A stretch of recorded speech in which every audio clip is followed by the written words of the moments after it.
नमस्कार दोस्तों, मैं देवेंद्र शर्मा आपके अपने YouTube चैनल देव एस्ट्रोलॉजी पर स्वागत करता हूं। तो दोस्तों, सीखने की श्रृंखला को आगे बढ़ाते हुए दोस्तों आज मैं एक नए टॉपिक के साथ उपस्थित हुआ हूं कि कैसा होगा हमारा जीवन साथी। हर बच्चे के, हर यूथ के दिमाग में ये बात होती है कि हमारा जीवन साथी कैसा मिलेगा हमारे को। तो आओ दोस्तों, इसको कुछ समझने का प्रयत्न करते हैं। तो दोस्तों, ये कुंडली ली है मैंने उदाहरण के तौर पर। कुंडली में हमेशा ये वाला भाव जो होता है लग्न, इसको फर्स्ट हाउस बोलते हैं दोस्तों। तो ये पहला भाव, ये चौथा भाव, ये सातवां भाव, आठवां और 12वां। ठीक है दोस्तों। यदि दोस्तों पहले हमारा ये देखेंगे हम कि हमारी मैरिज लाइफ कैसी होगी। ठीक है दोस्तों। यदि दोस्तों पहले घर में बृहस्पति हो या यहाँ पर बृहस्पति हो तीसरे घर में, या फिर 11वें घर में बृहस्पति हो, क्योंकि दोस्तों यहाँ से बृहस्पति की 7वीं दृष्टि यहाँ पड़ेगी, यहाँ से 5वीं दृष्टि और यहाँ से 9वीं दृष्टि। यदि बृहस्पति की दृष्टि 7वें भाव पे पड़ती हो, यानी 7वें भाव पर पड़ती हो, तो वैवाहिक जीवन सुखमय होगा। ठीक है दोस्तों। तो ऐसा नहीं है कि कहीं और बृहस्पति बैठा है तो उसका वैवाहिक जीवन अच्छा नहीं होगा, उसकी अलग थ्योरी है। एक कॉमन सी बात आपको बताता हूँ कि जब बृहस्पति तीसरे भाव में, लग्न में पहले भाव में और 11वें भाव में यदि बृहस्पति हो और उसकी दृष्टि 7वें भाव पे पड़ती हो, तो दाम्पत्य सुख व्यक्ति का ठीक रहता है, अच्छा रहता है। तो दोस्तों यहाँ पर अगर जो बृहस्पति छठे में आ गए, छठे भाव में, या 8वें में आ गए, या 12वें में आ गए, तो आर्थिक संकटों का सामना करना पड़ सकता है। ठीक है दोस्तों। अगर जो बृहस्पति छठे, 8वें और 12वें में हो तो यहाँ पर आर्थिक संकट देने वाला बृहस्पति होता है दोस्तों मैरिज लाइफ के अंदर। ठीक है दोस्तों। एक तो बात ये होगी और दूसरी होगी बृहस्पति की। ठीक है दोस्तों। अब दोस्तों यदि 1, 4, 7, 8 और 12 यदि इन घरों में मंगल हो, मंगल मंगल मंगल मंगल और मंगल, तो दोस्तों वैवाहिक जीवन में उथल पुथल मचती है। ये उथल पुथल कराता है वैवाहिक जीवन में। यदि दोस्तों इसके साथ में सूर्य भी आ जाए, या यहाँ पे हो सूर्य, या यहाँ पे सूर्य हो, या इसके साथ में सूर्य हो, या फिर यहाँ पे भी सूर्य हो मंगल के साथ, तो बहुत ज़्यादा उथल पुथल करवा देता है मैरिज लाइफ के अंदर मंगल और सूर्य, क्योंकि दोनों ही गर्म प्लैनेट हैं दोस्तों। तो दोनों की जो तासीर है वो गर्म होती है, तो ऐसी मैरिज लाइफ के अंदर बहुत ज़्यादा उथल पुथल रहती है। ठीक है दोस्तों। तो अब दोस्तों दूसरी थोड़ी ये होगी दोस्तों। अब तीसरी बात, यदि यहाँ पे सूर्य हो, या यहाँ पे मंगल हो, या यहाँ पे सूर्य हो, या यहाँ पे मंगल हो, या यहाँ पे सूर्य हो, तो भी दोस्तों ये स्थिति विवाह के बाद डाइवोर्स तक ले जाने वाली स्थिति होती है। तो दोस्तों इनका भी वैवाहिक जीवन कभी अच्छा सुखमय नहीं चलता ऐसे जातकों का, तो उनको विवाह के बाद परेशानियां आती हैं।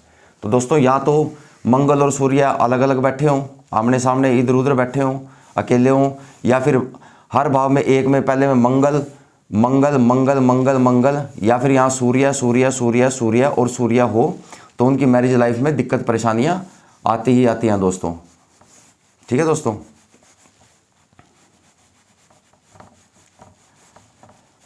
अब दोस्तों यदि 7वें भाव के अंदर शनि और प्लस मंगल दोनों बैठ जाएं, तो ये भी स्थिति बहुत अच्छी नहीं रहती। मैरिज के बाद पति पत्नी का डेली हर रोज का झगड़ा निश्चित है, तो वो कभी भी शांति से अपना जीवन व्यतीत नहीं करेंगे। तो इस विवाह में भी, इस पार्टनरशिप में भी, इस शादी के बाद भी आपके स्पाउस के साथ कभी भी आपकी बनने वाली नहीं है। तो ये स्थिति भी दोस्तों बड़ी घातक स्थिति होती है। ठीक है दोस्तों।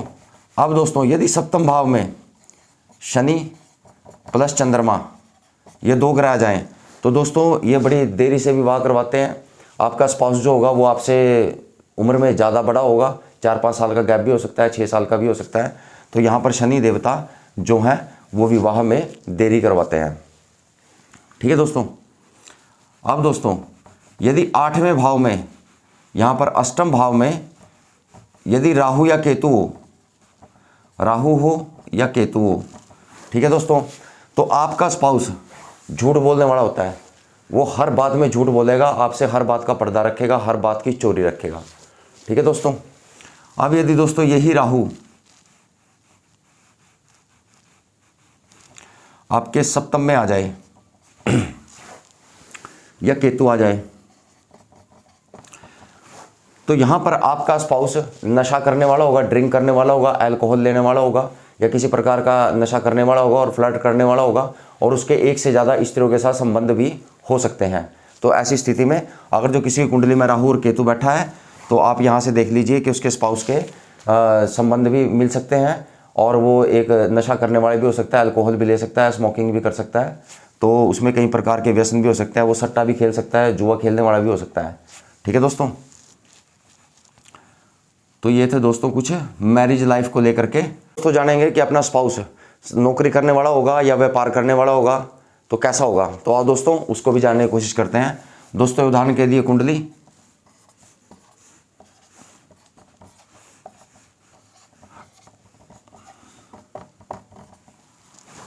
ठीक है दोस्तों। यदि दोस्तों आपके यहाँ पर सप्तम भाव में, यहाँ पे 7 नंबर राशि लिखी है दोस्तों, यदि सप्तम भाव में दोस्तों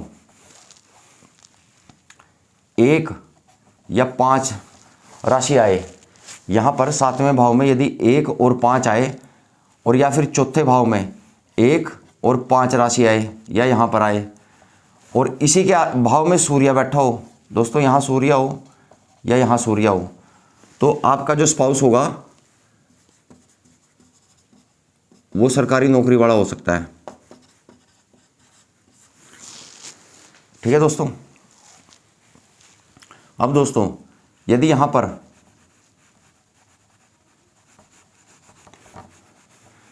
4 या 2 हो और यहाँ पर चंद्रमा हो, ठीक है दोस्तों, तो आपका जो स्पाउस है वो नौकरी में भी हो सकता है और व्यापारी भी हो सकता है, ठीक है दोस्तों।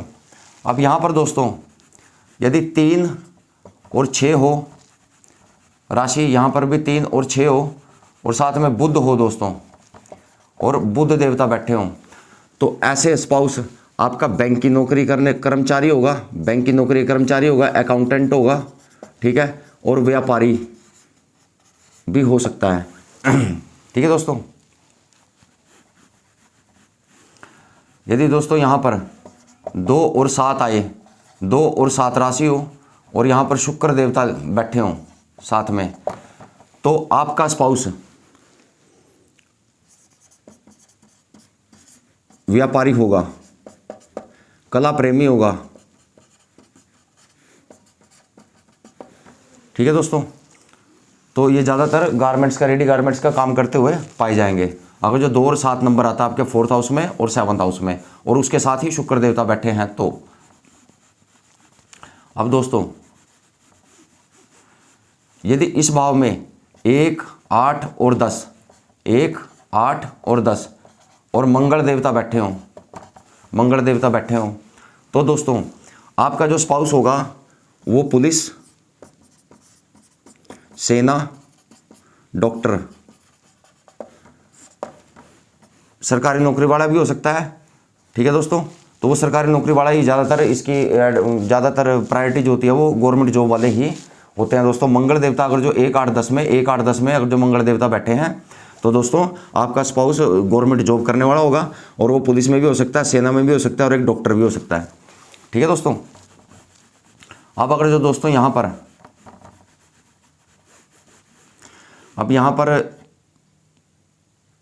4 नंबर, 9 नंबर और 12 नंबर, 4, 9 और 12, और साथ में गुरु बैठा हो, ठीक है दोस्तों, तो आपके स्पाउस होंगे गवर्नमेंट जॉब वाले, उनकी गवर्नमेंट जॉब होगी, वो टीचर हो सकते हैं,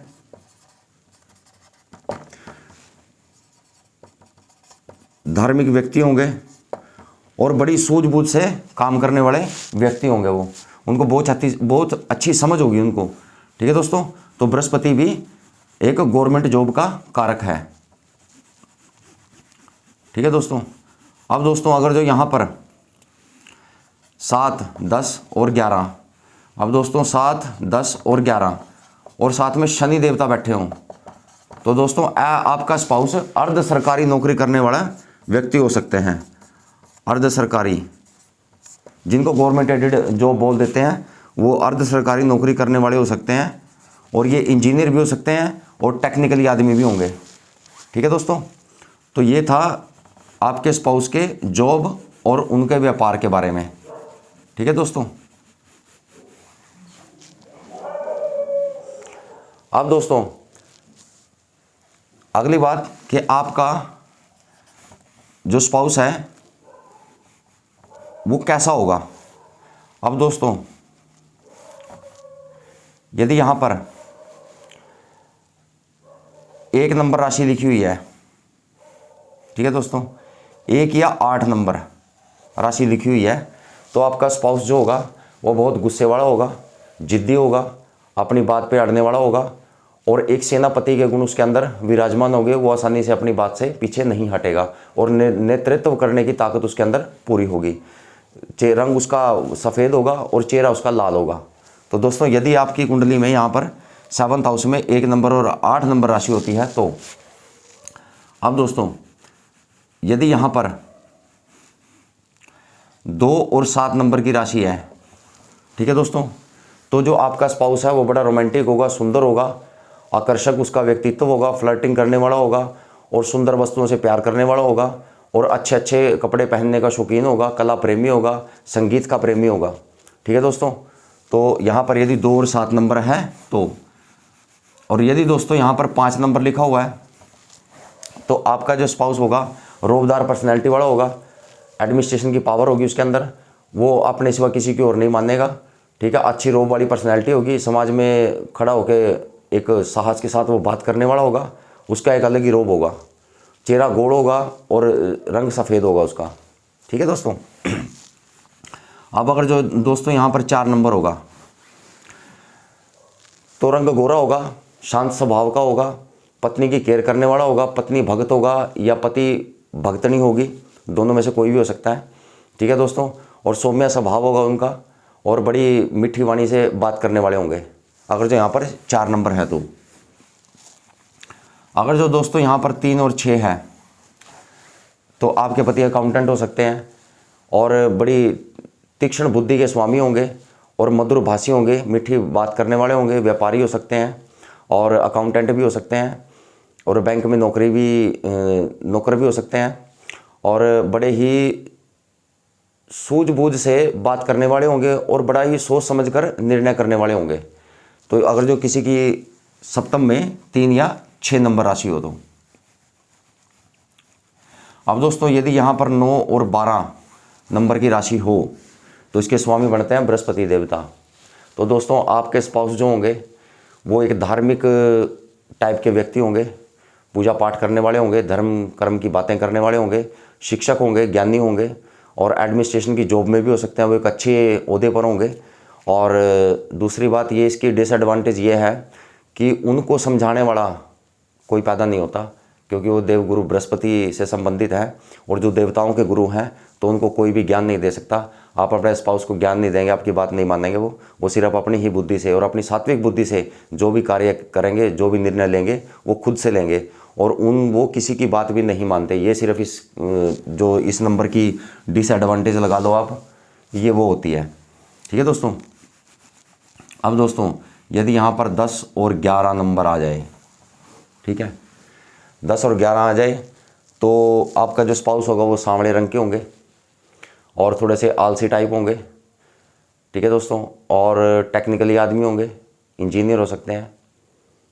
ठीक है दोस्तों, और थोड़े से अकड़ू टाइप से और एक न्यायप्रिय है कि जिस बात पे अड़ गए तो वो बात करनी ही करनी है। उनके लिए सब लोग एक समान होंगे, वो सबको एक ही नज़र से देखेंगे और एक जैसे ही सबके साथ व्यवहार करेंगे, सबके साथ एक जैसा ही बर्ताव करेंगे। तो दोस्तों ये थी आपके स्पाउस के नेचर के बारे में।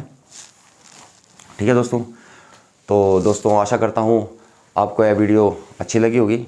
आपको वीडियो अच्छी लगे तो मेरे चैनल को सब्सक्राइब, लाइक और शेयर करना ना भूलें। तो दोस्तों कल फिर हाजिर होता हूँ एक नए योग के साथ। तब तक के लिए नमस्कार।